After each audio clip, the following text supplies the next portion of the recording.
Welcome back to Sports and Spirits. It's another week of sports and, well, spirits. Yes.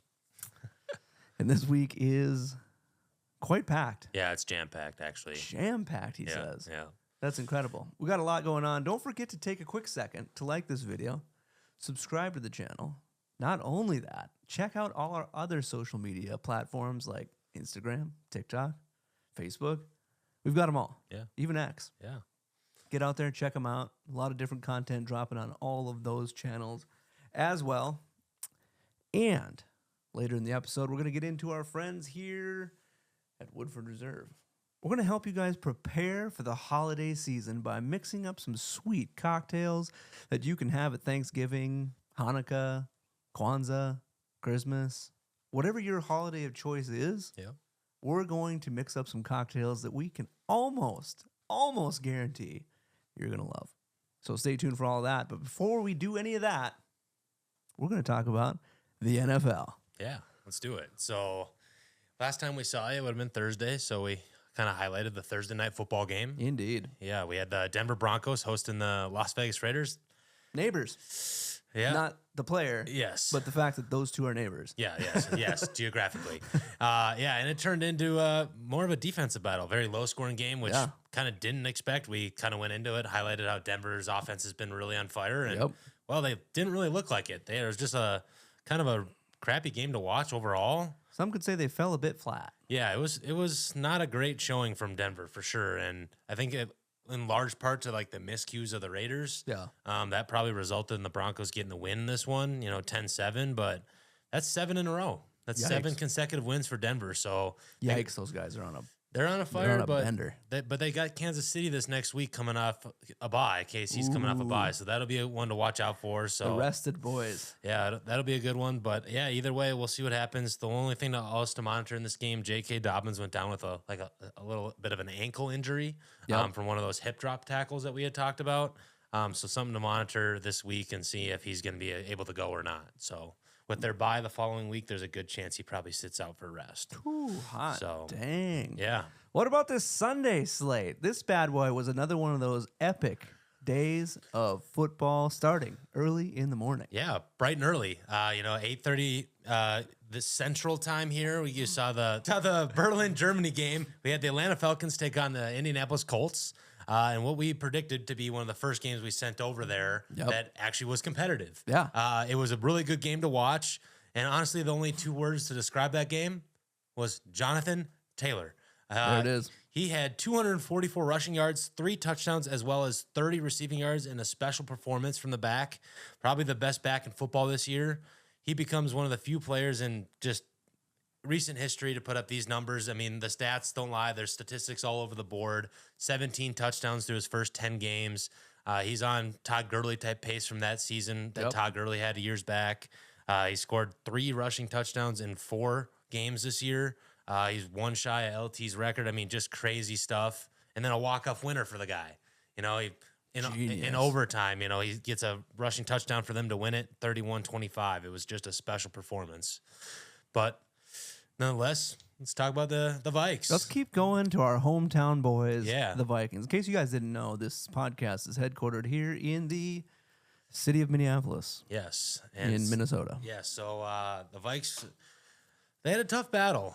They played the Baltimore Ravens, who the Ravens this year have had some up and downs with regards to injuries, defensive play across the board, but they're starting to get healthy at the right time.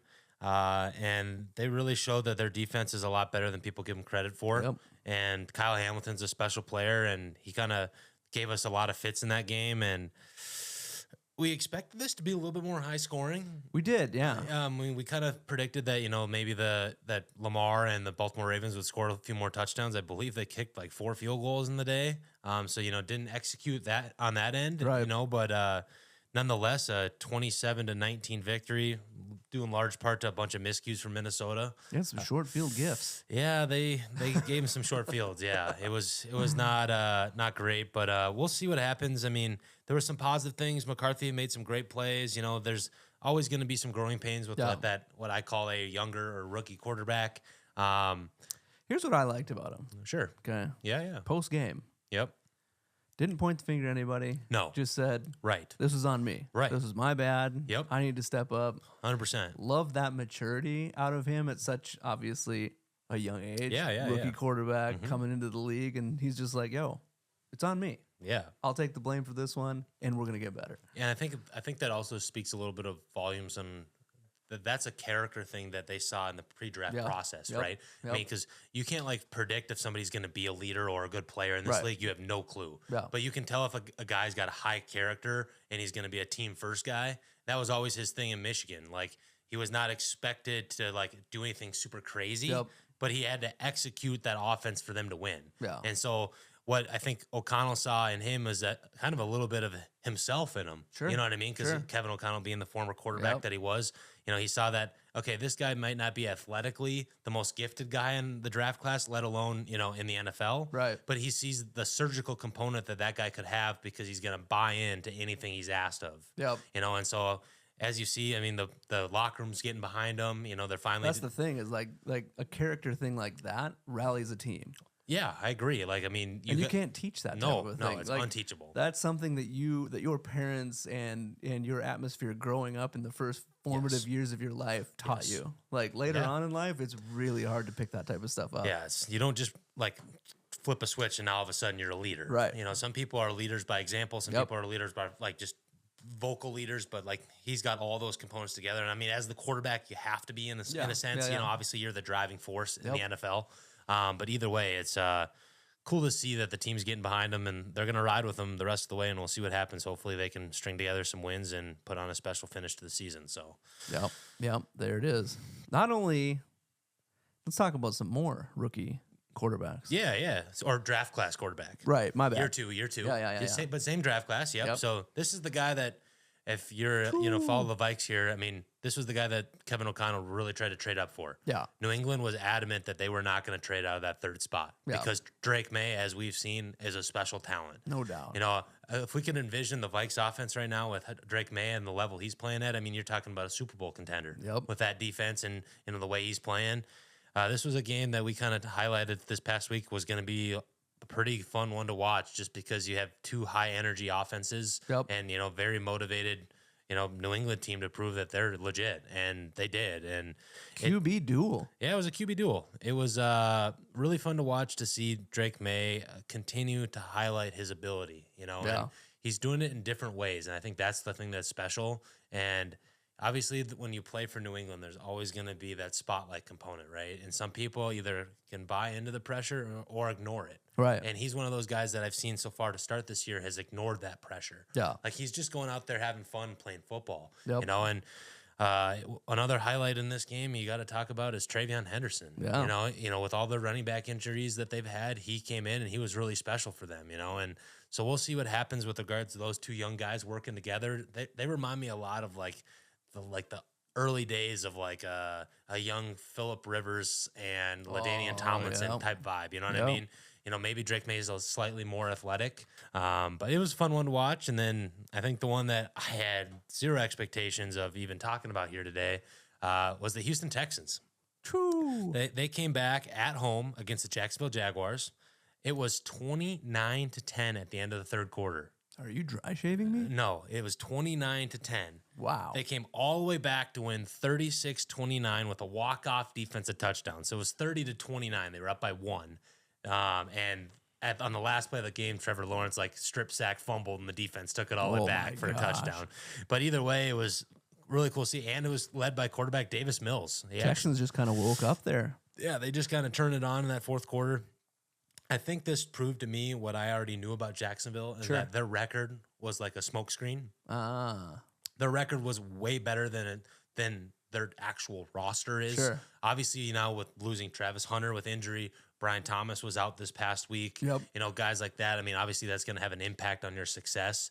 But I think that in that division, it's the Colts and then it's the rest. Yeah. You know, and I don't think the other three teams are even remotely in contention of being playoff teams this year, just with how deep the rest of the AFC is. So either way, it was a good game to watch. If you tuned in and saw the glimpses of the end, it was a fun finish. But the Texans D looked legit, and they made them really hurt in that fourth quarter. It was really cool to see. That's awesome. Yeah. It's cool to see sometimes that just proves why you just need to watch a game to the end. Yeah. It's like in that game, it looked like it was just going to be a mild blowout. Mm-hmm.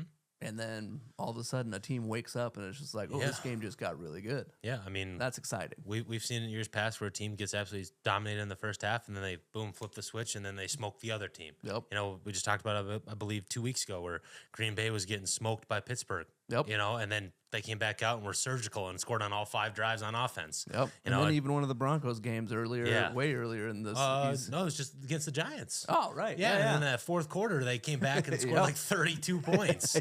In like the fourth quarter. Yeah, I mean, so if it shows you anything, don't give up. You know, if your team's still fighting, you never know what might happen. Obviously, that's the only thing that Vikings fans can hold on to is maybe we'll come back in the fourth quarter. Well, I mean, we were close. We had a shot. We got a touchdown there. We had the ball in our hands, and we just didn't execute. So it is what it is. But how about those Browns and Jets, though? Yeah, definitely not the most exciting game to watch. No, not really. But the Jets did get the win, 27-20, behind 2 defensive touchdowns. What's their record now? Jets, that is their second win on the season. That's what I thought. Yeah. But they had 1 kick return touchdown and 1 punt return touchdown. So they get the win. Those are rare now. Those are rare. And have 2 in the same game. Right. Is really rare. Yeah.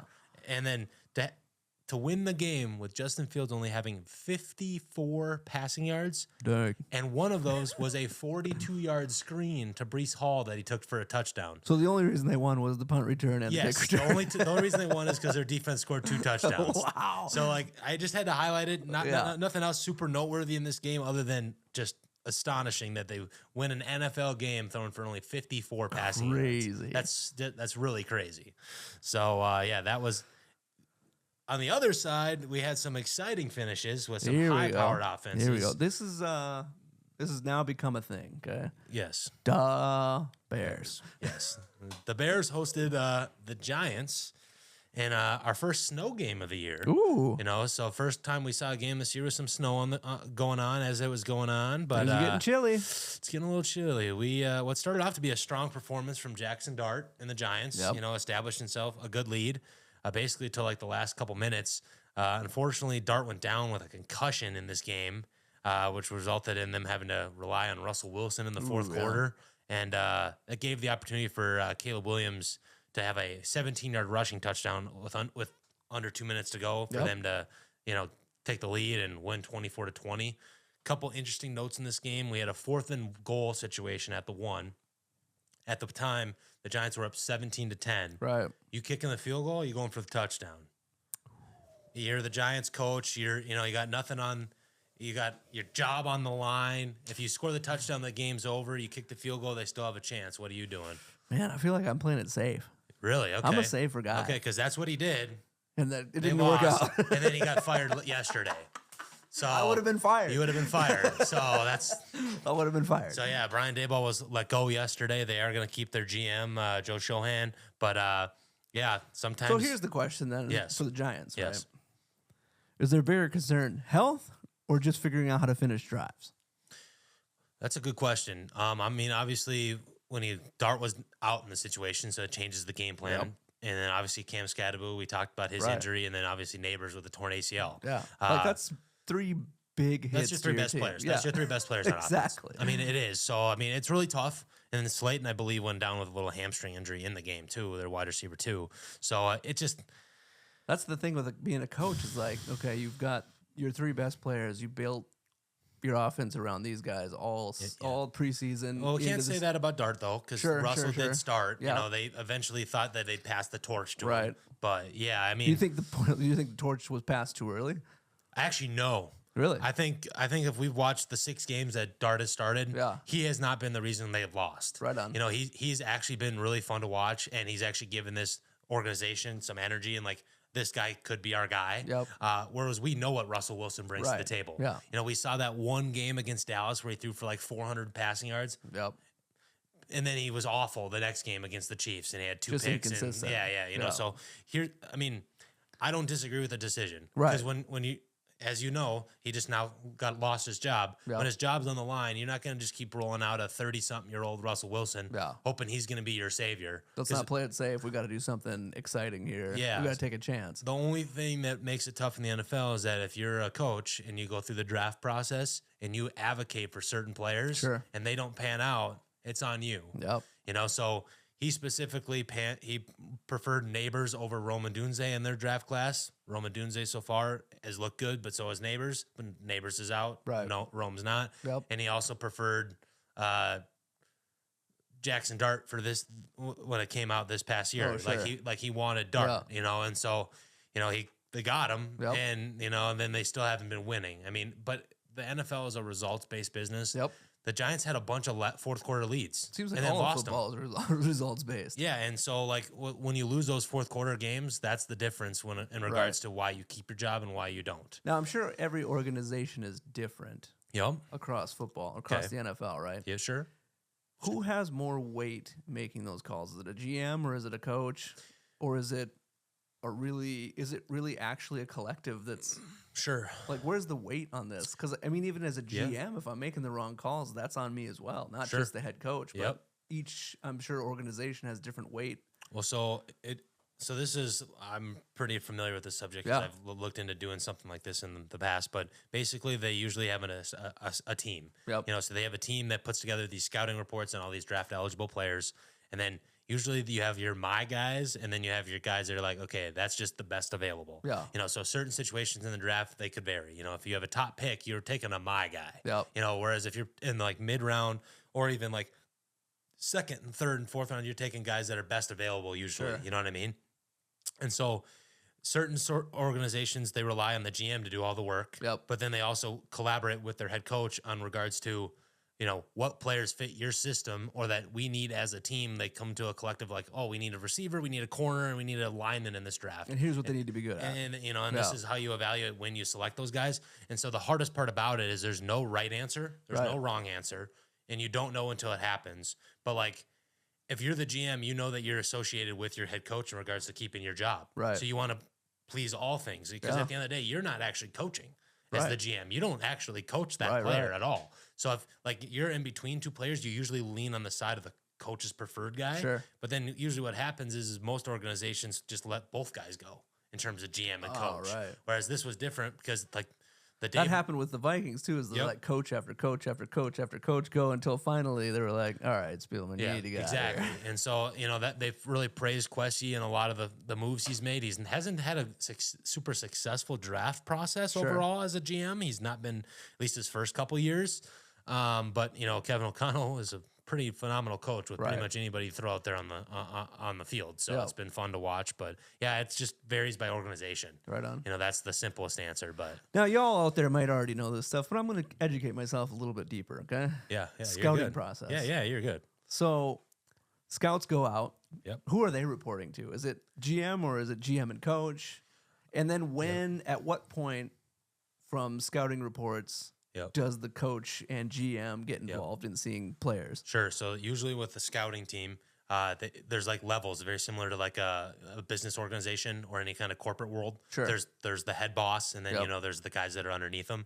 So there's the same thing in the scouting world. So there's a guy you almost got an entry level scout that's going out and seeing, and then you've got your intermediate scout, and then you've got your professional, like your final say scout kind of guy. So like your entry level scout guy is like going to be a guy that they send out, you know, to go watch a Saturday game in, I don't know, Penn State and watch them play in that game and scout the players in that game. Your intermediate guy is going to be the guy that only watches the big name games or film tape. And then the other guy's watching film tape on like a list of players that they actually have a prospect of, like, this guy's going to be someone we might want to consider in the draft this next year.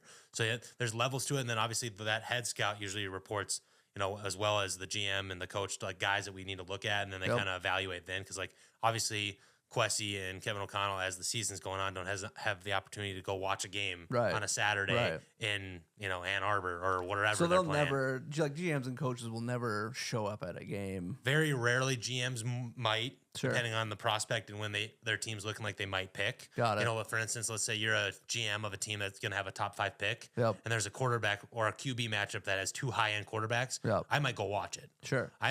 Because I mean, obviously they have private planes, they can go wherever, and depending on if it's a bye week or things like that, they might just be like, you know what, I'm not doing anything on Saturday. Let's go watch these guys play. One of these guys might be our player next year.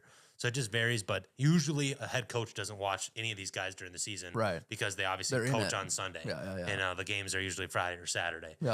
So either way, but you'll see reports all the time where if there's a game on Friday or Saturday, that there's like 13 teams in attendance, like NFL teams. They'll like make a comment about it if there's some big talented recruits. So, but it's usually those mid-tier or low-tier like scout guys on that team that are doing that. Got it. Yeah. There you have it. So inside scoop on how scouting works for the NFL. There you go. Yeah. Well, I guess we got to get back into Let's get back into this thing. Yeah, let's get back into it. And this is the game that nobody saw coming. Nobody saw this. Nobody saw this coming. This is by far the biggest upset of the week. I don't even think it's close. We're talking about Bills Dolphins. Yes, Bills Dolphins. I mean, Bills, I believe, had to have been like at least a 10 or 11 point favorite probably going into this game. Big spread. And honestly, they didn't score a point in the first half. It was a really bad showing on offense. The weather started to become a factor in that second quarter. It was raining pretty good there. But just leaning on Devon Achane for Miami, they smoked them 30-13. And this is a big win. Obviously, a division rival. Right. We've talked about a couple times Mike McDaniel with job on the line, winning this big game. This has the most impact, honestly, in regards to the postseason. Because with Buffalo getting a couple big wins this year, they had big wins against the the Ravens and the Chiefs. Those are their, high-end AFC opponents. Well, now you lose to a team that you should win. Right. And now you have one more loss on your record than you expected. Now you just dropped all those spots in that standings. Plus, the Patriots are on fire. On fire. So you can't be taking losses against teams that you should win when you have to know that you're going to play them, and you lost to them. And they lost to the Patriots earlier in the year. It's like the Bills' offense was like one and done for the first half of the game. Yeah, it was bad. Like a bunch horrible. of 3 and outs. Like, what were you guys doing? It's like the Dolphins aren't crazy. No. So it's like this should have been and they traded some people at the deadline too. Right. This should have been an easy offense or easy defense to come up against. That's nuts. Yeah, it was not good. But wow. Just wow. Wow. I couldn't describe it. Josh Allen did not look like Josh Allen in that game, and it was really bad one to watch if you're a Bills fan. So But then there's the Rams and the 49ers. Yes.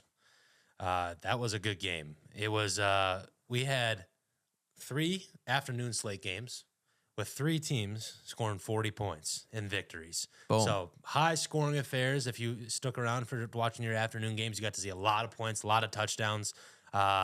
This was obviously a really big one, with the Rams going on the road against the 49ers. And they lost the previous one at home in a nail biter. So we've talked about it on this podcast. We really do believe heavily on the Rams this year, or at least I do. I think their offense looked surgical out there. Matthew Stafford has been phenomenal. That guy. He's, 37. He looks every bit of 27 the way he's playing out there. Just came out of kind of came out of nowhere. Like he's always been good. Yeah. He's always been really, really good. Yep. And had that great year when they won the Super Bowl. Yep. Just didn't really always have the team around him to be able to do what he's doing. But this year, he's just like. Well, yeah, I don't know if you saw this stat, but he just became the oldest quarterback in NFL history to officially reach the 500 mark for the first time as his career record. So he's he's 115. He has 115 wins, 115 losses, and 1 tie. So this is This is the first time in his career that he's been at 500 because because when he started for the Lions, his first year, I believe they were 0-16. Yep. So he had a hole to climb out of. Yep. So it shows that olden day and age of like actually giving that quarterback some opportunity to try to be successful. It can work. Right. In today's NFL, he would have not gotten a chance to stick around. No. You know what I mean? Obviously, the Lions were really bad back then. Let's be honest. If you watched them growing up, they were really terrible. But like if you're on a team now and you're the quarterback and you're 0-16, you get like 2 or 3 years. Right. And if you don't figure it out, you're gone. Yep. The next guy's in. They got no patience anymore. So I think it shows you that if you actually give these guys some opportunity to grow as players and as quarterbacks, they're going to get better. Yep. You know, and so it's just having a little patience with those guys that are on that border. Yep. But nonetheless, impressive showing from the Rams, and this creates that kind of that tiered system into that division with their opponent, with their other team, the Seattle Seahawks. AKA Sea Chickens. The Sea Chickens, yes. And they absolutely showed their dominance on both sides of the ball in that game. In the first half, there was 2 strip sack fumbles by the Seahawks defense, both picked up by Dexter Lawrence, took back for the touchdowns. So he had 2 touchdowns. The same guy had the sacks, and then the same guy picked up the fumble both times. So it's easy to say that Seattle's defense is playoff caliber right now. Oh, yeah. They really do look good. Right I mean, now. they got some serious edge rushers. As soon as they get those, like the secondary back healthy, this team can go wherever they want to go. And then obviously making that trade for Rashid Shaheed this past week. Their receiving core with Cooper Kupp and Jackson Smith and Jigba and Troy Holton, they're going to be a team to watch out for. And big one this next week. They play against the Rams. You know, so that's their first matchup against each other this year. Those 2 teams are going to be battling out all the way through to the end of the year to see who wins that division. And that'll be a special one to watch. So then the question is, like, that's 2 balanced teams coming up against each other. It's not going to be a 42 to 44 type of a game. Correct. Or it could be, or in theory, depending on how the outcomes change, it could be high scoring or low scoring. Sure. And it just depends on game flow. Yep. You know, like, are the offenses that much better than both of the defenses, or are they equal? Yep. You know, so that's why you watch football. That's it. Games like that is why you watch football, you know. And unlike the other game that pretty much nobody wanted to watch was the Detroit Lions take on the Washington Commanders. Yeah. Commanders, obviously, you know, without Jaden Daniels, they're hurting at receiver. They got no Terry McLaurin. And Jahmyr Gibbs had a special day on the road. I believe he also had 3 touchdowns on the day, like 180 total all-purpose yards. You'd have to have that. Yeah, I mean, many points. He's special. I think he had almost 40 points fantasy-wise. I mean, just really special. I mean, we'll see. I mean, obviously, we've seen him in the past do this. Yep. Nothing super crazy on that end, but some really special performances from the running backs this week. Let's talk a little bit about the Sunday night football game. Now, this bad boy started out slow. Yes. The entire first quarter reminded me of a soccer match. Yes. And or hockey game, which we'll get into later. Yeah. But it was pretty bad to watch that first quarter. It was 3-2 with a safety by the Chargers. So what we ended up seeing in this game is that the Chargers defense is a lot better than, you know, I think we've come to expect from them in years past. And they gave Aaron Rodgers and the Steelers a lot of fits. It really showed that if you take DK Metcalf out of the game for Pittsburgh, that they don't really have a lot of weapons to throw to outside of that. And Rodgers was struggling back there to have anybody to throw to, really. And it ended up kind of becoming more of a pummeling than it was anything else. I mean, I think the Chargers win 25-10, but the one touchdown the Steelers got was, in my sense, garbage time. Right. You know, where they're just playing like prevent defense. And it was a good showing from the Chargers to, you know, you got to get these wins that aren't the prettiest because they add up. You know, they're looking at, I believe, 7-3 on the year. You know, the Chargers. You know, and in that division, with a team like the Broncos who's won 7 in a row, you also have the Chiefs. I mean, you got a fighting chance. You got a fighting chance, but you have to win. You have to win. You have to win. Yeah. You know, I mean, right now they're a wild card team at 7-3. Right. You know, that's the hardest part about playing in that division because of that division. Yeah. You know, so. I mean, and I have to note it just because it's really important for fantasy people, but more importantly for history. Keenan Allen becomes the all-time leading receptions leader for the Chargers organization, which is really important. I mean, he's a Canton guy. He's going to be a Hall of Famer. I mean, he played so long. He's one of the few guys that has had 400 receptions with 2 separate quarterbacks, Phillip Rivers and Justin Herbert. So really special out of him to come back and solidify that record. And, you know, congrats for a long tenured career that he has had. Although he's had a lot of injuries, he's really battled through. So now here's something about Sunday night's game that I found a bit interesting. Okay. What do you got? Well, I was watching the game. I'm just getting back into football, into sports in general, because, well, we host Sports and Spirits. So I'm bringing myself back into it. And noted that Chris Tomlin was still the coach of the Steelers. And I was like, hot dang, that guy's old, because I remember back when he started. Yeah, Mike Tomlin. Yeah, sorry, Mike Tomlin. You're good. You're good. Mike Tomlin. And I was like, dang. So then I come to find out the Steelers have only had 3 coaches in the last 56 years. Yes. So you see teams letting coaches go like boom, boom, boom, boom, boom. Then a team like the Steelers are like, nah, we're holding on to these guys. Yep. We're going to let them prove it. Right. It's Crazy difference in philosophies. 100%. And then another crazy statistic that you probably didn't know unless you look up is that Tomlin, his entire tenure for Pittsburgh, has had a winning record. Oh, right on. No, I didn't know that. So he has never had a team that was below 500. That's cool. So I mean that there's obviously an element to that shows that you can win football games, Right. even with teams that aren't as good as others. Yep. So that's probably why.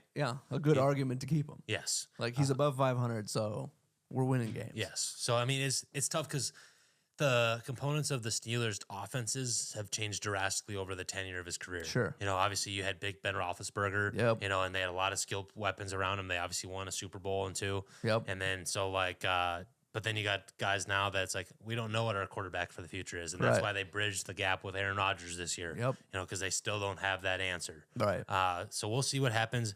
That component of do you go sign a guy in free agency or do you draft a guy? Right. There's no success one way or another, like in terms of some have worked, some have not. So Yeah. like Sam Darnold this year has been the right move for Seattle. Yep. They got rid of Geno Smith. Geno Smith has looked terrible for the Raiders. Right. And Darnold's looked phenomenal for the Seahawks. And, you know, that was a Yep. good move.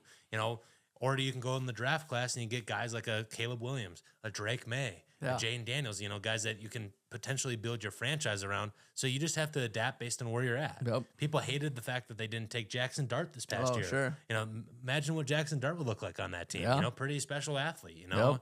Yep. But the concern still is, what do you have for weapons? Right. Because they talked about it in the trade deadline. They didn't go get a receiver. Right. Nobody to give DK Metcalf any help. Yep. And if I'm a coach, I've watched a lot of football. I know what these coaches are going to do. I double cover that guy Exactly. because I'm not going to let him beat me. The other thing too is like we all know that Aaron Rodgers can throw the ball to a receiver if pretty he's open, accurately. yeah, if he's open, he's going to find him. Exactly. So then you only giving him one target.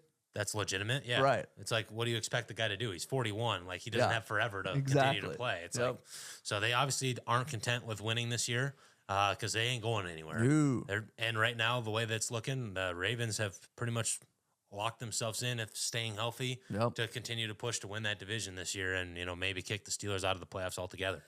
There you have it. Yeah. That's Sunday night. That was a big, long day of football. That was a and big, I long hope day. you loved it. Yeah. And I hope you had a sip of whatever we told you to have a sip of last year or Yeah. last week. I mean, Yeah. But that brings us to Monday Night Football. Yeah, it was. This was the game that we highlighted as potentially being a game of the week, just because obviously how much of an impact Sure. this was going to have on the playoffs. But man, was it a brutal to watch this game. Yeah. Both offenses did not look like the teams that we've seen or come to expect these last couple years. We're talking Green Bay hosted the Philadelphia Eagles. This in one would Lambeau. be a dud. This was a dud.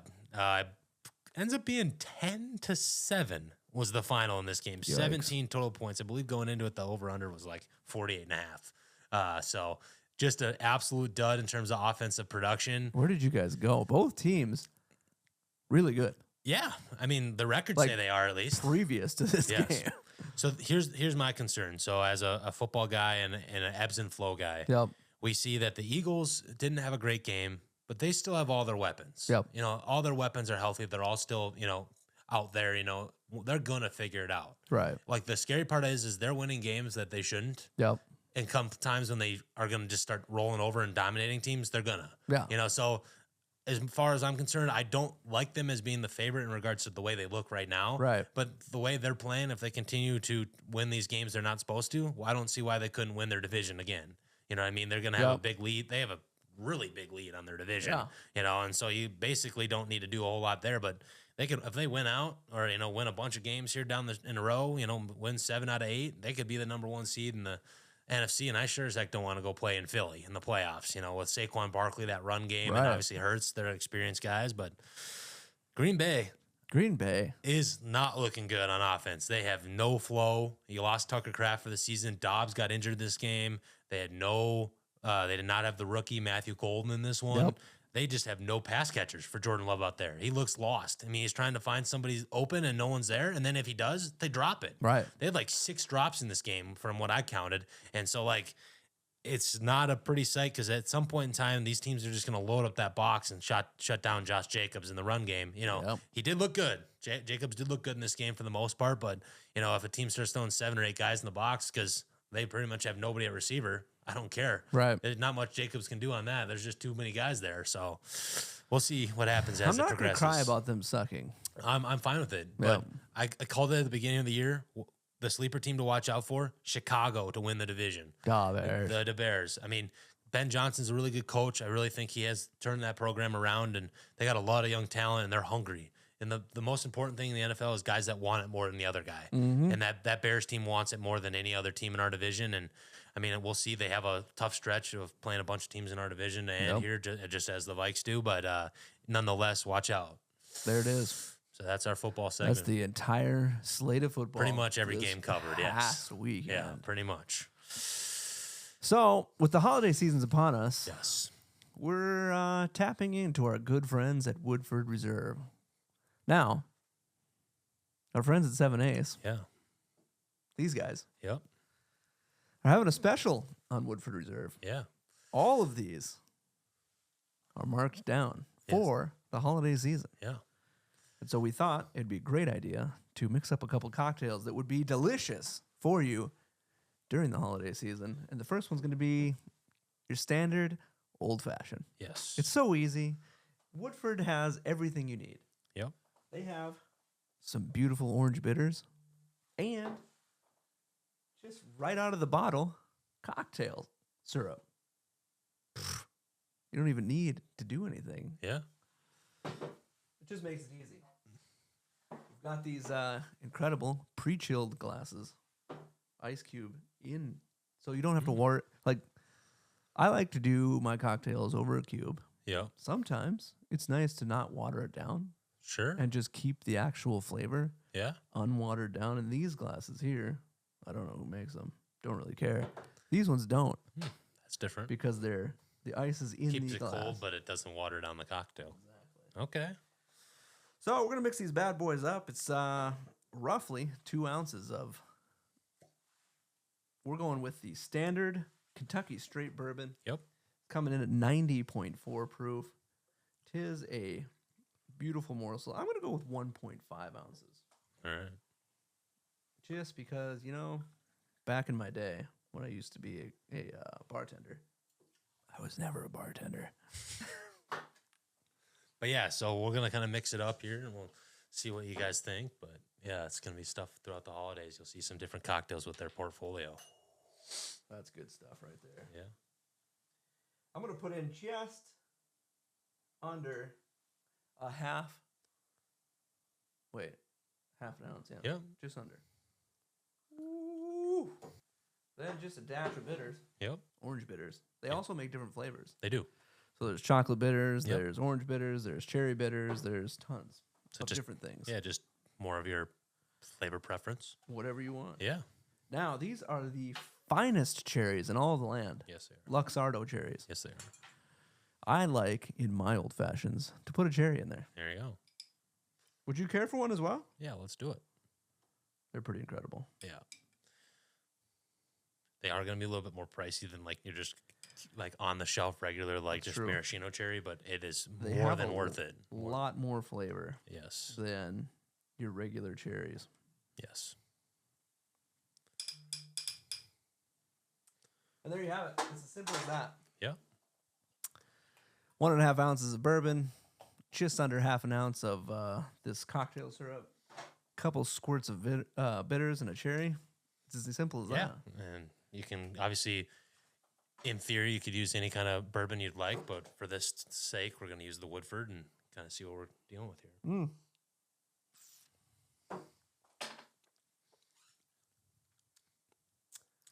Wow. Good. That's really good. That's really good. Yeah. Hot dang.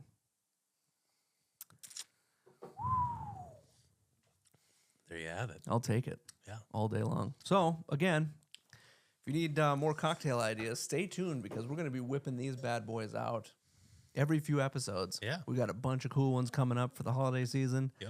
As we get closer to the winter holidays, maybe we'll mix it up. Yeah. Give you something really special. Yeah, yeah. So stay tuned for all those. Now let's get back into sports with a little bit of fantasy football. Yeah. We got some big ones. Yeah, we got some big ones. Some very historic performances across the board in the NFL. We'll just start off with that game over in Berlin, Germany. You had Jonathan Taylor in PPR formats had like 49.5 fantasy points. JT. It was his fourth game this year with 3 touchdowns, as we touched on, which is one shy of tying LT's all-time record of 5 games in one season. Yep. Which obviously whenever you're in that kind of category, that's special. He's now going into his bye week this next week, but he is on pace to be not just the fantasy MVP, but maybe the first league MVP that's not a quarterback in 13 years. You kidding me right now? I think That's a bold take, brother. I think he is, man. I mean, you got to look at that Colts team, right? We're talking 8-2, right? That's true. You take Jonathan Taylor off that team, what's that record looking like? It ain't 8-2. It ain't, you know what I mean? And so, like, the way I look at it in terms of MVP, it's supposed to be the most valuable player that impacts the game. And scoring 17 touchdowns in 10 weeks, as far as I'm concerned, that's impacting the game. Yeah, for sure. Last year for Jamar Chase, that was the Triple Crown Yeah. at receiver for 17 touchdowns. Right. Jonathan Taylor's done through 10 weeks. There's still 7 more games for them on the slate this year. Dang. There's what's saying that he doesn't, touch close to 25. How nuts would that be? It's very possible. Wow. I mean, and you got to look at it. Daniel Jones has got 3 or 4 1-yard rushing touchdowns. Imagine they hand those off to Taylor instead. You're talking about a guy who's got 20 touchdowns through 10 weeks of the year. Gosh. Imagine going into the game and be like, yeah, I think Taylor's scoring twice every game. Right. That's crazy. But that's where we're at right now. Wow. So just had to touch on it. He's just had a special start to the season, and we'll monitor that as we continue to go on. Travion Henderson. Travion. For the New England Patriots, he was probably the most talked about guy in terms of the fantasy football space going into it. He went into the season with like the highest of expectations, right? That's true. You did talk about him a lot. He climbed up the draft board a ton. You know, he was a guy that was going to be an 8th to 10th round guy that ended up getting picked in 4th and 5th rounds in a lot of formats. People were just really high on his explosiveness. Yep. And he just was really overshadowed this whole season so far on Rashad Moore Stevenson. Sure. And with him being out this week, we kind of went into this game thinking, is he going to figure something out here? Yeah. Is he eventually going to break out? Well, 2 50-yard touchdown runs later, and he's having himself at one of those days. It's like, okay, he might be a set it and forget it in your lineup guy going forward. We predicted at some point that he's going to take over that backfield. But when it comes to fantasy football, timing's everything. Right? This right here is a league winner in fantasy football. He has the potential to be a league winner. Coming on strong on the backside. Yeah, because when it comes to your team, it all matters in terms of, I don't care what your record is in the regular season. Sure. Because no one really cares at the end of the year. Right. Nobody remembers, okay, I was 11-3, I should have won the championship and I lost. Yeah. No one cares. Yep. Go get the guys that have the opportunity to help you win in the playoffs. Yep. This guy is going to be the reason why you win in the playoffs if you have him on your team, or you held on to him, or you picked him up, or you traded for him when he was low. Now good luck trading for him. He's going to demand a really high value after that special performance. But if you have the opportunity, he's a league winner for sure. Boom. That's crazy. It's crazy to talk about him as a league winner when a couple weeks ago he was a drop. Right. That's how fantasy works. That's how football changes. And with New England as hot as they are, I want as much of that offense as I can get. I want Drake May. I want Travion Henderson. I want Stephon Diggs. I want those guys on my team. It's a lot of weapons out there. Yes, it is. And then with all the injuries in that same game, we just have to talk about Emeka Egbuka. We are kind of not even talking about it enough. He's a rookie receiver. Yep. We've seen some really good rookie seasons the last few years with all these big name receivers coming out of the draft. True. But he's going to be a top 5, at minimum top 10 receiver the rest of the season. He will finish that way in fantasy points. He's just eating up so much volume with no Chris Godwin, no Mike Evans. And also you got to keep an eye out for Cade Otton on that same team. Yeah. Another special game for him. He had 12 targets, 9 catches. Those are going to be Baker's go-to guys, down the stretch. And then a guy like Tez Johnson this past week on waivers, if you picked him up and plugged him in, he scored 2 touchdowns. He might have helped you win your week. Right. I know he did for me. Yeah. So it's just, that's a guy, if he's available in any format, you got to go get him because Tampa Bay's whether they do it in a sexy way or not, Right. they score points. Yep. And Baker finds his receivers if they're open. At the end of the day, points are what matters. Yes, and touchdowns are the most important Yep. in terms of fantasy. That's the key. So I like all three of those guys rest of season, especially if we don't see Chris Godwin or Mike Evans the rest of the way. Right. So either way, just a good thing to highlight on that. If you have those guys, or you can go get them, go get them. Boom. Yeah, Let's keep on grinding. let's keep on grinding. Devon Achane just has had one of the quietest RB1 overall seasons, potentially top 5 running back seasons of all time. True. You know, like we haven't talked about him pretty much at all this year. We haven't. We haven't, like, honestly, This is the first time. I was even wondering how we would say his last name. Yeah. So that's my point. You know, so this is a guy that he's just been overlooked all year in regards to just these other monsters in the space. You know, Yep. you got McCaffrey, Bijan, Jahmyr Gibbs, Jonathan Taylor, guys, Josh Jacobs, guys like that are like physically are more dominant. Right. He's doing it in a way that like it doesn't matter how he's doing in the game. You just know he's getting you the points. Yep. You know, he's had games where he's had 30 rushing yards, but had like 9 catches for 80 yards and a touchdown. Right. You know, so like in fantasy football, the box score and the fantasy score can be vastly different. Yep. However you score the fantasy points, it doesn't matter. It's irrelevant. It's that you score them in general. Right. And so when it comes to, if this is a guy you got on your team, you probably didn't have to spend a first round pick on him. You know, Yep. you got him in a second round format in whatever league you're in. And if you paired him up with maybe an elite receiver like a Puka Nacua Yep. or a CeeDee Lamb or maybe a Justin Jefferson kind of guy, well, you know, you got a pretty good 1-2 punch. Yep. You know, it's been special for your team this year, and hopefully, you know, he's going to be pretty solid the rest of the way because they're going to lean on him because he's their best player by a lot. Now we're talking about one of my guys. Yeah, this is one of your guys. Yeah. Matthew Go for it. Stafford. This guy here, here's my question Mm-hmm. coming into this week, especially playing the Sea Chickens. Mm-hmm. Where do we see this guy stacking up against that elite defense? Like, are we looking at, is this a guy? Obviously, we never want to sit this guy because Yep. he's surgical. He's obviously proved himself. Yep. He is on the right team. He Yep. has the right people around him. But this one's a little bit tricky where Yep. maybe he won't be as big in the points Yep. this week because Yep. of the defense he's up against.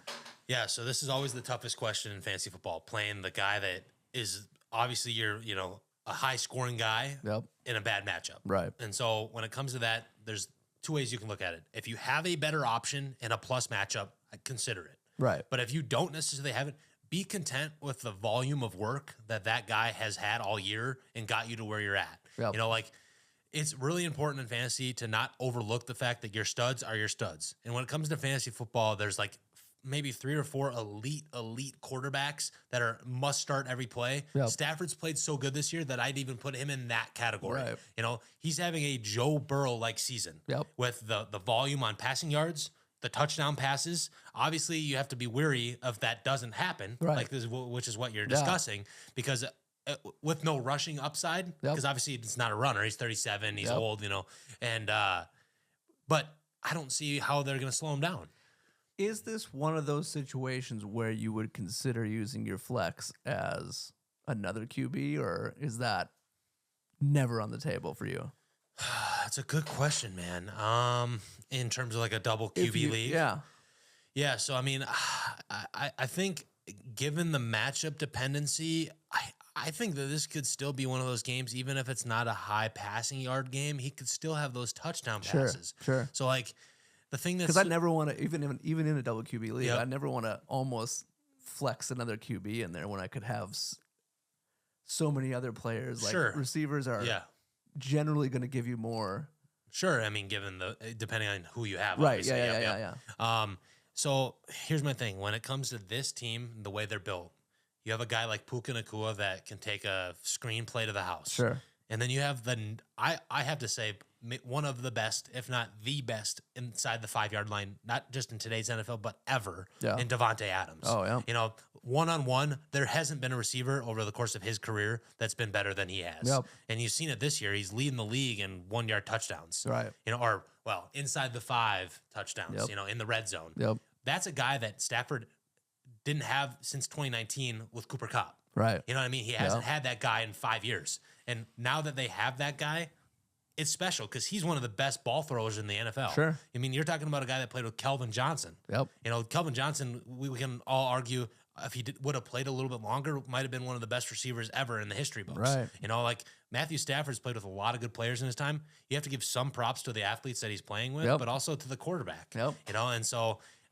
I'm a believer of I think that this guy, the rest of the way, no matter the matchup, he's a set it and forget it for me. Yep. He's a set it and forget it only because you don't want to be the guy that puts him on the bench Oh and then my he throws for 4 or 5 touchdown passes. Because he's going to lead the league this year in touchdown passes. Right. You know, the only way that doesn't happen is if they get to like the 1 yard line and they start handing it off to Kyron Williams a ton. The chances of him having a dud game are so minimal. Just because they look so good right now. I mean, no one's been able to stop them. Exactly. I mean, they've played some good defenses and they've looked like crap against them, you know, and he's got just the weapons around him. He's got 3 tight ends that know the system really well. Like that's important, you know, having a guy that you can dump it off to. Right. Just the weapons around him. As long as the injuries don't become an issue, Stafford's a lock for me. Boom. That's my take. What about Gibbs? Yeah, Gibbs. Just another monster 40-point performance. We talked about it on the ground.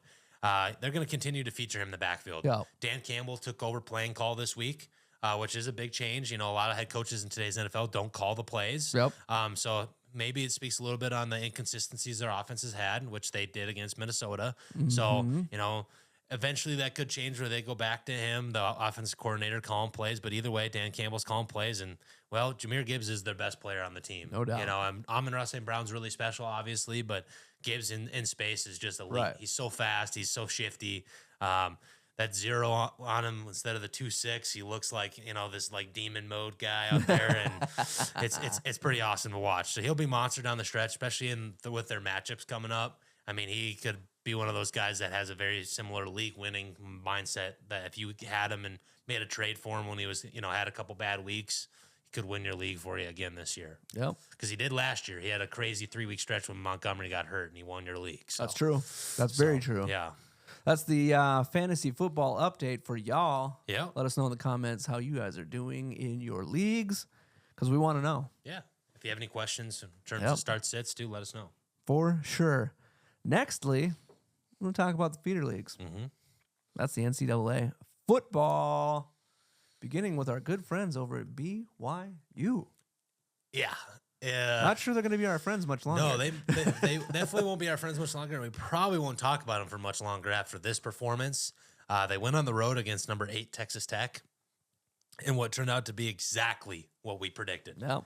Once again, you know, we try our best, guys. We try to, you know, set you guys up for what to watch out for, and we did it. And we did it. We delivered. Yeah, we aced this one.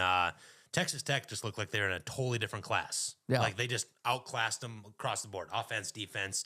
Their middle linebacker for Texas Tech is special. Yeah. You know, he's a really good player. And so they just dominated them, honestly. It was 29-7 in what was a huge playoff-altering matchup. Huge. I mean, Texas Tech has now got this huge win against an undefeated BYU team on their resume. Yep. I mean, barring anything super crazy where Texas Tech, you know, loses 2 or 3 games, I mean, with 2 losses, they're in. Right. You know, and right now they have 1 loss. So, you know, they can lose a game and still be in the playoff unless they, you know, something happens crazy. But, I mean, I think that locks them in for sure. That's a huge win. So, either way, that was the biggest game on the slate. What about number 2, Indiana? Yeah, this game going into it, you know, obviously Penn State lost their coach, lost their quarterback. That's heavy. That's a lot to deal with. And they battled, man. They battled. They gave Indiana everything they could handle and then some. It was honestly one of the craziest. Okay, not one of. This was the single greatest catch I've ever seen in the college level. Just all time. Stop and let that sink in for a hot second. Yes. We'll explain what happened here, but this was the single greatest catch I've ever seen at the college football level. And here's why. So the receiver, his name was Omar Cooper. At the time of this catch, the score was 24-20. Yep. Indiana's losing, okay? Oh. Indiana was losing with 2 minutes to go. 2 Got minutes it. to go in the game. Indiana surgically, boom, boom, boom, tight end, gets a receiver down to like, I don't know, I believe it's like the 14-yard line, something like that, 12, 13, 14-yard line. Okay. Yep. And then he throws this pass to the receiver. I'm thinking, oh, he's just throwing this ball away. I mean, this receiver must have jumped. I mean, he could have dunked on like a 12-foot hoop. It felt like where he went to jump for this. I mean, it was this ball was awful. Yeah. Like this throw was terrible. And as he grabs it, he catches it basically on like his fingertips of his outside right hand. And as he's coming down on the sideline, he has to like toe drag swag his toes in for for the touchdown. Right. And also, this is 3rd and goal. And then maintain possession.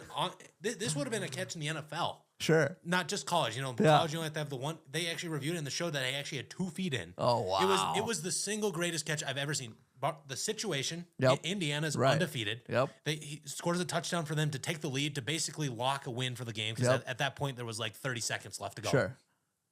It keeps their playoff hopes alive. It sets up the matchup of undefeated Indiana versus undefeated Ohio State, potentially later in the Big Ten championship. And it prevents that one loss on their record. Because the first thing in the playoff that matters is the top 4 seeds get a bye. Sure. That loss would have knocked them out of the bye. I undoubtedly would have believed, because they were favorites to beat Penn State, as they should have been. You're the 2 seed in the country. It potentially is a Mendoza Heisman moment. I mean, I don't think he's the Heisman, but it's a Heisman moment. That type of a moment. Type of moment. Like if he were able to stack things like that up throughout the year, then he'd be Heisman for sure. But that moment is like one that's like, wait a second. Yeah. So if you haven't seen this catch, I not just urge you, I like almost demand you. He's begging you to go check this out. Go check it out. Like, this catch is insane. There was no way I could not address it today. Obviously, Indiana getting the win here changes the whole outcome of the playoffs, versus the loss. Yep. So nonetheless, it was remarkable. You have to go watch it. This guy's seen a lot of catches, okay? I've watched a lot of football. A lot of catches. Yes, I've watched a lot of football. This one is his number one. Number one. That is the single greatest catch I've ever seen. Hot dang. It was crazy. At the very least, at the college level. Yeah. Yeah. And then, another just dramatic finish here. I mean, we had 3 phenomenal ranked matchups, today, and this one didn't disappoint either. Right. Very cold. You have Oregon went on the road to face 20-ranked Iowa, 9th-ranked Oregon versus 20-ranked Iowa, in a crazy ending, in a tough, like, Big Ten matchup, like you expect always, these Big Ten matchups. That's why we watch college football. 18-16? 18-16, That's such a weird score. It is a weird score. So basically what happened was in the game, Iowa late went down the field in that 2-minute situation, scored a touchdown. Yep. And at the time it was 16-15. So, Iowa went for 2. Sure. So they were trying to, make it a 3-point game. Obviously they didn't execute the 2-point conversion. Nope. So, but now you're Oregon, you're down 1. You're on the road, weather's cold, you got all these things considered, and Dante Moore just surgically leads him down the field to get him in field goal position, and the kicker just like barely makes the field goal inside the upright for them to win 18-16. Like, that's Big Ten football. Yeah. Like, if you don't love watching Big Ten football or watching this kind of football, right? I mean, I don't think football's for you. I don't think this podcast is for you, because that's perfect. If you like the other stuff, great. I appreciate it. But I mean, if you don't like that, I don't know what you're doing here. That was so awesome to watch. Number 3, Texas A&M has another statement victory against 22nd ranked Missouri. That's right. Yes. We 38-17. That's a statement for sure. Statement for sure. I mean, Marcel Reed has shown that Texas A&M is not just some fluke. Yeah. Obviously they had a coaching change. This is not a team that, is like expected to be here. Right. With the Jimbo Fisher situation. Yep. And, they paid him a ton of money to not coach for the team anymore, So they're on a relatively newer coach to the program.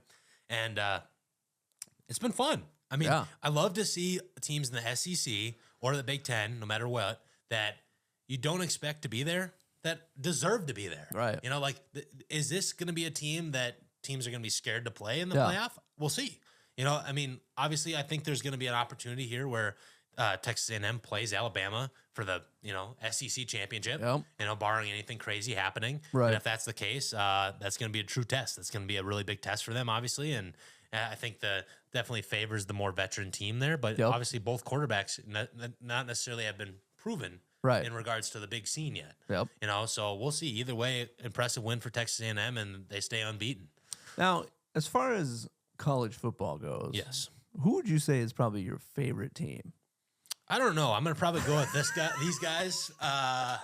If that wasn't obvious enough today, Alabama, baby. I tried to make it. I'm Alabama through and through on all sports, but obviously football. They takes a lot of the limelight in terms of their success. But I mean, Bama, 4th-ranked Bama, hosted LSU in what we thought would be another big SEC matchup. Shout out Livy Dunn. Shout out Livy Dunn.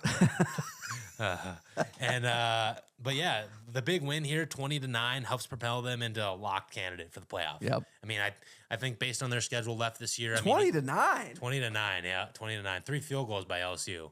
Wow. Yeah. So I mean, we'll see. I mean, they Livy Dunn is pissed. yeah, but either way, it's a good victory for the Tide, and they're gonna keep on rolling. There we go. Keep rolling Tide. Yeah. Baby.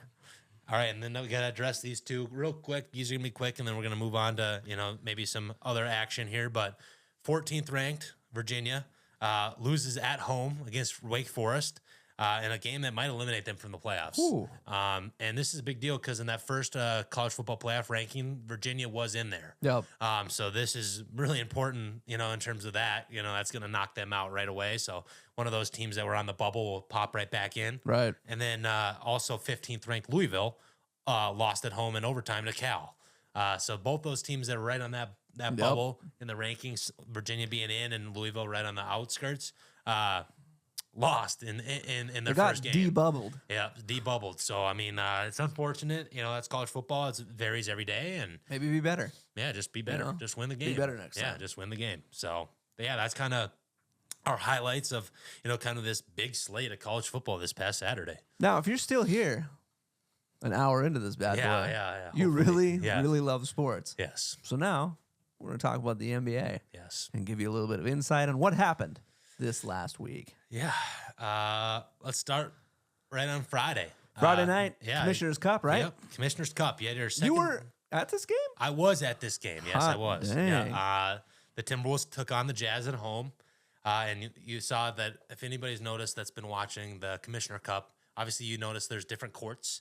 So what they do for the courts is they have the big Commissioner Cup in the center, and then it's usually just a big color. Right. And for the Timberwolves, it was the neon green, Oof. and it was honestly pretty tough to watch. It was really bad. The glare from like all the lights and everything was really, really bad. Like watching a green screen. Yeah, it was not great. But they wore their statement jerseys in that one, which was cool. You know, to kind of collaborate with the court. But yeah, they just ended up just absolutely beating them down. Let's go. They scored like 45 something points in the first quarter. They ended up winning 137-97. But the thing to watch out for, and we'll make note of this as the season progresses with this Commissioner Cup, especially with the pool play, the first tiebreaker is the point differential. So if you have a tied record with another team in your pool, the differential is the points differential. Wow. So like the tiebreaker for this, we're up plus 40. Yep. Winning that game with that kind of differential. So that's very, very important. So one more time, can you touch on the significance of the Commissioner's Cup? Sure. Yeah. And how it plays into the regular season? Sure. Yeah. So all the Commissioner Cup games count towards your regular season record. Yep. They're not counting to your record for the season. But what they're doing is they're trying to incentivize these players. There's a tournament in place where the team can win up to $1 million. Oh, wow. And that splits between all the players where they have some more intrigue in the early part of the season. Because as most people know with sports is when it's a long season, most people are more in tune to watching playoff basketball, that kind of atmosphere. Yep. That's what they prefer.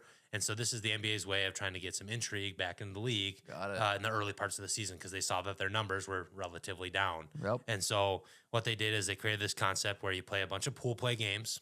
Every team is put in a pool of 5. And then the top 8 teams at the end. So you have your division winners. You have your 6 teams that win their pool. Yep. And then 2 wild cards. And then you'll have 8 teams that play in a old school 8-man bracket. Yep. Based on seeding. And then you'll play, your quarterfinal, semifinal, and then obviously the championship. And if your team's not in the format, they will pair you up with teams that are not in it in games that are not scheduled as of now. Okay. So like you might see on your schedule like a game that says to be determined. That's because we don't know if they're playing in the Commissioner Cup quarterfinal, semifinal or not, or if they're playing a regular game. Got it. So every team still plays the exact same 82. So I believe I have one as well where the Timberwolves host a to be determined game. Where they're at home, so it could be a Commissioner Cup, it could not be. Sure. So it just depends, but either way, it's kind of hopefully to grab your attention as a fan because these guys are going to play a little harder because there's a little more on the line than just a standard regular season game. So nonetheless, you had another big one as well on that Friday. That Really quick, Yep. before we get into that, Yep. I'm going to toss a picture of what the court at the Timberwolves looked like Oh, on yeah, the yeah. screen Yeah, throw it right up. now Yeah. because it's Yeah. wow. Yeah. That's mind blowing. Yes. Yeah, that would be tough to watch an entire Yes, game. Yes, and I can't imagine what it was like on TV because even in person it was brutal. Right, the photo here is nuts. Yeah, so throw that up on the screen wherever Yeah. we're throwing that. But Yep. either way, I mean, it was crazy to see.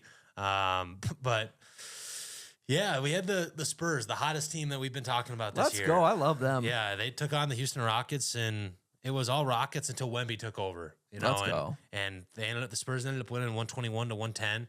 And Wemby's had a couple of these performances this year that, you know, it kind of shows that he could be the new face of this NBA. Let's go. You know, I mean, everybody's been talking about Ant's that guy, SGA's that guy. Yep. I think it's Wemby. Right I mean, on. He gives me a lot of those vibes of like the Shea Otani of baseball, and that he can do everything. And he's also got that international influence, being the French guy. Yep. You know, expanding the game that way. Either way, the Spurs have looked really good, and now they just got De'Aaron Fox back. You know, so you know they're all-star caliber point guard. So watch out for them. As we talked about this year, they're going to be a team that shocks people, and they're going to continue to do it the rest of the way. Let's go. So, and then let's kind of transition a little bit into Saturday's action. We had the Cavs take on a very good Bulls team. The Bulls started off 6-0 to start this year. So they've lost a few in a row here, unfortunately. But behind a big performance from DeAndre Hunter off the bench, who had 28, the Cavs pulled off a 128-122 victory. The Cavs, obviously a very good team. Last year started off really hot. I believe they started the season 14 or 15-0. Sure. They had a couple stretches winning a bunch of games. So Cavs got a good roster again this year. That East is way more open than it has been in years past. Yep. You know, obviously with Boston without Tatum, and then obviously no Halliburton in Indiana. So a lot of things could change there, but definitely a team to look out for. But also them Pistons, man, them Pistons. They're cooking. They're cooking. They're getting hot. They're getting warmed up. Yes, they are. But then let's transition a little Sunday action. Listen, if you were, you were like, you know what? There's just not quite enough sports on Sunday with the NFL being all day long. Well, guess what? There was also basketball. Yeah, there was. It was there. Yeah, so trying to watch all that at the same time, not easy. No. But on Sunday, I had to tune in. You know, you had the Milwaukee Bucks hosting the Rockets. Let's go. Whenever you have a matchup of Giannis Antetokounmpo versus Kevin Durant, you got to cherish it. Yep. Because it's not forever. Nope. And these are some of the best guys. I would say these are arguably two of the top 5 power forwards ever to play basketball. You know, and that's a bold take. I don't care. He doesn't That's my even care. take. I He's don't taking care. it. Yeah, I don't care. That's my take. And so, you know, with We're gonna make T-shirts that say "That's my take." that's my take. and yeah. on the back, I Yep. don't care. Yeah, there you go. Well, There we have it. checking the link in the description. Yeah. The first Sports and Spirit shirt is "That's my take." I don't care. Yeah, there you go. But so KD got the best of them in this one, with the Rockets winning 122 to 115. But either way, Giannis has kind of showed this year that he can put up big numbers, even with the support cast being really, really weak behind him. We'll see what that Bucks team looks like as the season progresses in regards to their playoff potential. Right. They're gonna, play a lot of high scoring games just because Giannis and that offense. But this league's been crazy. We've seen a lot of high scoring games this year. Right. You know, the league's changed. 3-pointers are more prevalent. You know, you're not seeing that 98 to 94 matchup anymore. It's 120 to 119. Stuff like that. So that's just something to note.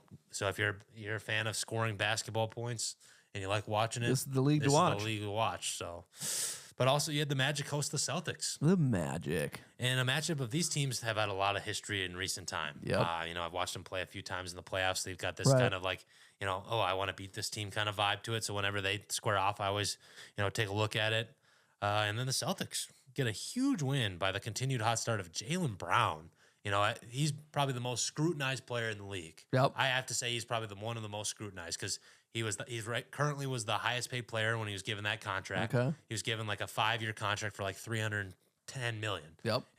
Darn, must be rough. It's got to be rough. It's got to be rough. But nonetheless, he's going to be scrutinized because of that, right? Because he's going to be in the media of like, okay, is this guy worth it? And Right. with no Tatum this year, he's been worth it and then some, every penny. I mean, he's averaging 30 points a game. He's absolutely balling for them right now. And he's going to be the reason why that they're a team that's in the playoffs, but potentially a contender if he elevates his game to an MVP type level. Freaking hot. Dang. So, yeah, special to watch. Now, Nice work, Celtics. Yeah, nice work, But good old Timberwolves. Let's get back to these boys because they're cooking. They're cooking. They had a lot of games the last few days. Yeah, they did have a lot of games. They had a back-to-back road trip. They played Sunday and Monday. Sunday they took on the Sacramento Kings in a game that usually is a lot closer than this. Another high-scoring game. Another high-scoring. 44 points. Yes, 144 points to 117. The Timberwolves our bench has shown that we are really good this year. You know, we've been really deep on the bench. The guys are really contributing. And Julius Randle's playing out of his mind. Right. I mean, I got to give him the praise where it deserves. I mean, obviously I'm a biased Timberwolves guy, but Randle's been absolutely balling.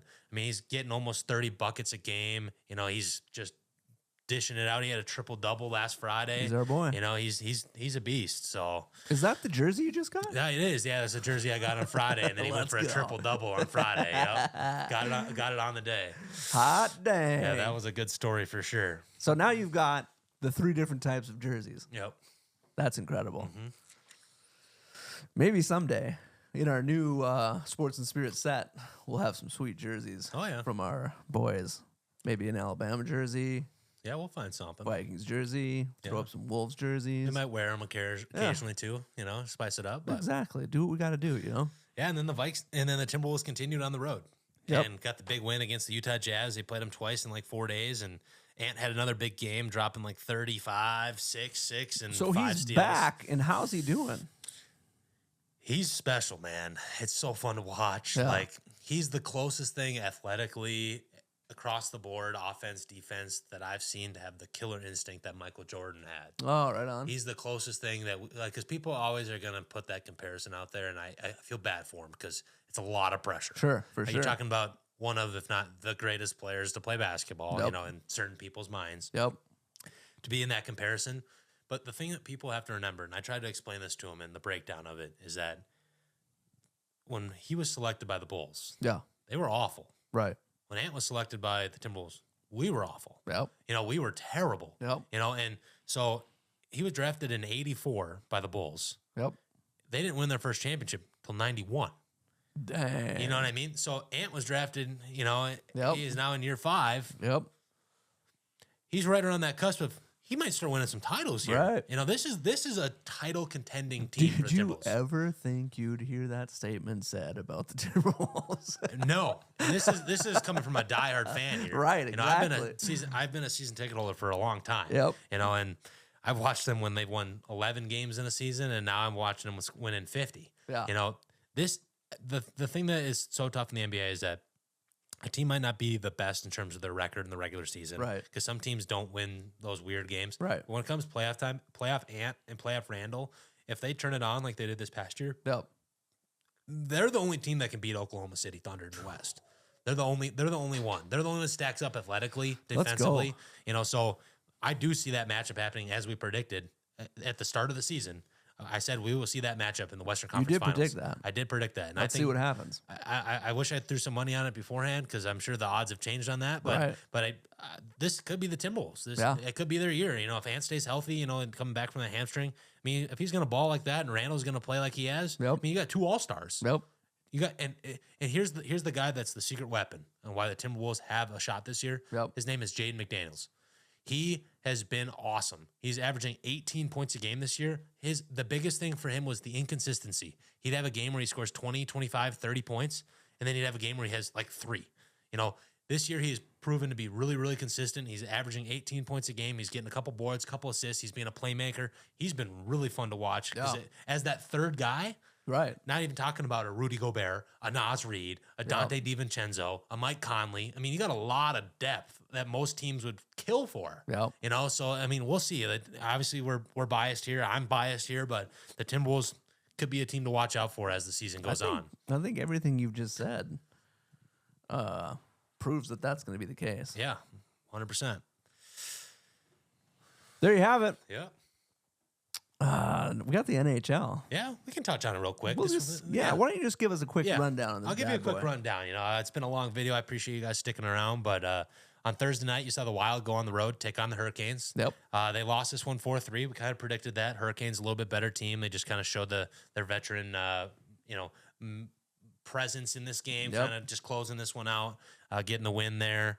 On Thursday, as we highlighted in the past week, we had the Penguins host the Capitals. behind 2 goals from Sidney Crosby. Sid the Kid, they won 5-3. Yep. He got the better of Ovechkin in this one. And then on Friday night, the Wild got back on the win column.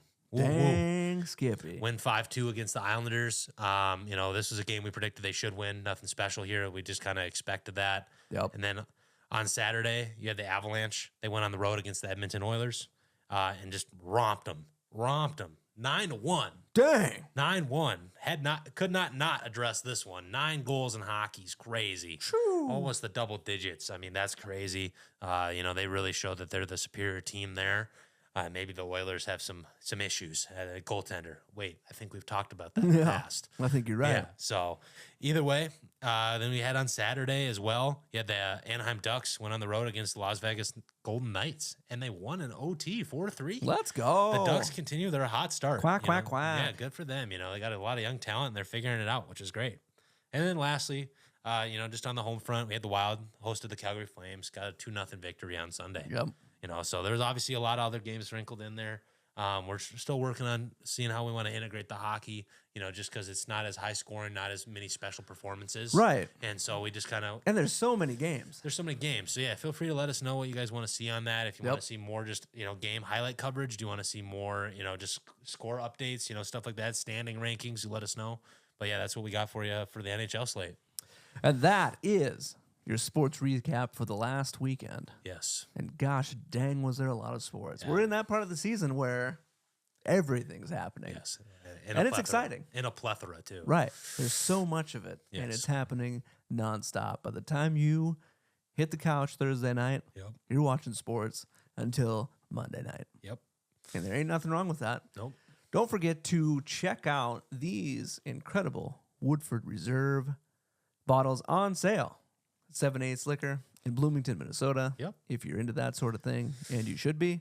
Also, don't forget to like and subscribe to the channel. Check us out on all our other social media platforms, Sports and Spirits. Make sure and like us and follow us there. Yep. Thanks so much for tuning in, and we will see y'all in the next episode. Peace. True. That was a lot. I know. It was long. We covered like 40 minutes in the NFL. Yep.